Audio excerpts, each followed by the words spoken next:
So I just quickly want to explain what I believe over the top is, because you mentioned being over the top, and I don't think you are.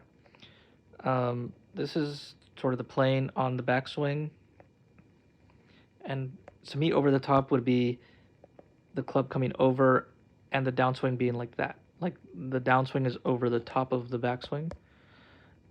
Yours actually comes under, which to me is the opposite.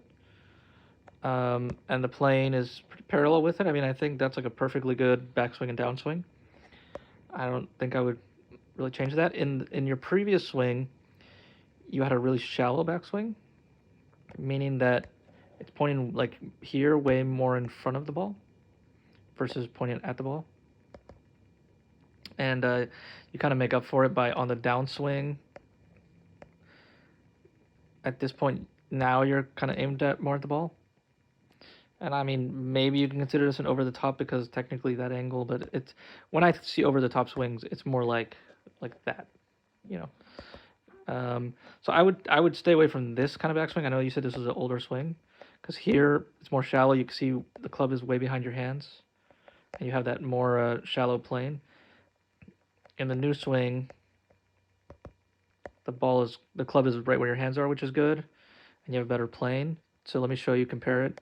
So here's Justin Rose, and you'll see on the backswing the club is right over his hands, and at this point the club pointing at the ball, and that's pretty close to where yours is too, you know.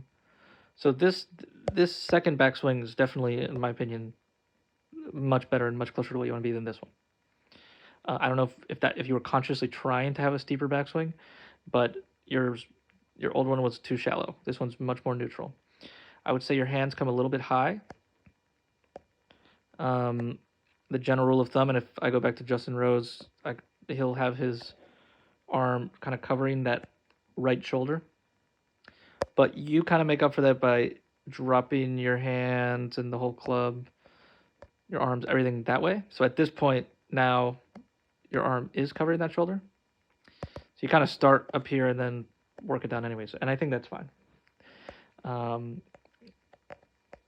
The only thing I would say that, because like the setup looks good, like I'm saying, the backswing looks good.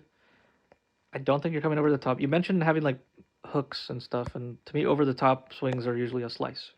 And if you don't understand the basic ball laws, you could look it up, like the flight laws, I think it's called, the golf flight laws, and it'll explain why balls spin right or left and what your club and shaft are doing to make the ball react that way. So at least you understand when you hit a slice or hook, you understand what you did wrong. I think that's important to know. The only thing I would say is you have a pretty big backswing. Like your backswing could probably end like there. I think part of that, I mentioned this, I think, in your wife's video. At this point in the swing, when your arm is like parallel to the ground, you can see the club is kind of outstretched, like it's kind of pointing towards us, towards the camera. This is easier to see from the front, but let me compare you. So I'm going to stick with Justin Rose, and you see at that same point in his swing, when the arm is parallel to the ground, you can see it's, pretty much a 90-degree angle. You don't need to be exactly 90 degrees. A lot of players are like more like here, but yours is probably more back here. So what'll happen is, like, at this point in his swing, like his wrists are already set, so there isn't much more for him to do except kind of like finish spinning his shoulders. So for you, if your wrists were more set there, by the time you got to like here, there would be kind of no more spinning for you to do. There would be no more swing for you to do. So your body would kind of have a reason to stop there. Like right now, you're kind of doing all of that rest set. You can see all of that. This is just kind of your wrist at that point. A lot of that is your wrist. And so having that already kind of finished will allow your backswing to be shorter, which allows it makes it easier to control. So I actually think your swing looks pretty good. Like this backswing is great, and the downswing, you could have a shorter backswing. Now you do have some early extension. If you don't know what that means, if we draw a line here on your butt and one on your spine, on the way down, you see your butt is going to come away from that line, and you're going to be kind of more vertical. And the idea is to stay, well, let me go back to Justin Rose. So you'll see, there's his butt, there's his spine. See on the way down, his left butt cheek goes back towards that line, and he maintains his spine angle. So what you're doing is you're kind of standing up. Now the early extension can be caused by a lot of different things, and I don't want to diagnose it too much. You can look on YouTube for drills for early extension. There's a million of them.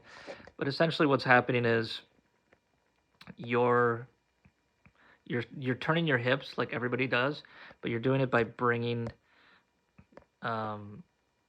this, like here the left hip is kind of coming forward and turning, and on the way down to respond to that, the right hip kind of comes forward to the left. And so a better way to think of it is your right hip going back and this way on the backswing, and then your left hip going this way, kind of behind you and twisting. So like you're spinning your hips here like you should, but there's two ways to spin. So, you know, you can spin it this way or spin it that way. And so you want to be more back, like kind of pushing against that imaginary wall behind you. But early extension is a little bit more of a intermediate level fix, which I actually think you're at, but so maybe it is something worth looking into now. I would never tell a beginner to worry about that, but yeah, all I see really is some early extension and a smaller backswing, but I think your plane looks really good. If you're having troubles, you know, hitting it left or right, that's going to have more to do with the club face at impact, and that could be really small changes in your grip. You know, up here at the top, see your wrist is pretty flat there, like that's good. But if you kind of do this a little more with your wrist, which is called bowing it, you tend to be able to close the face more. If you kind of do this with your wrist, have a more of a what's called a cupped wrist, that'll tend to open the face, so it'll go more to the right. So there's little things you can do with your wrist and the grip to affect, you know, the ball not going left or right as much. But I actually think your swing path looks pretty dead on.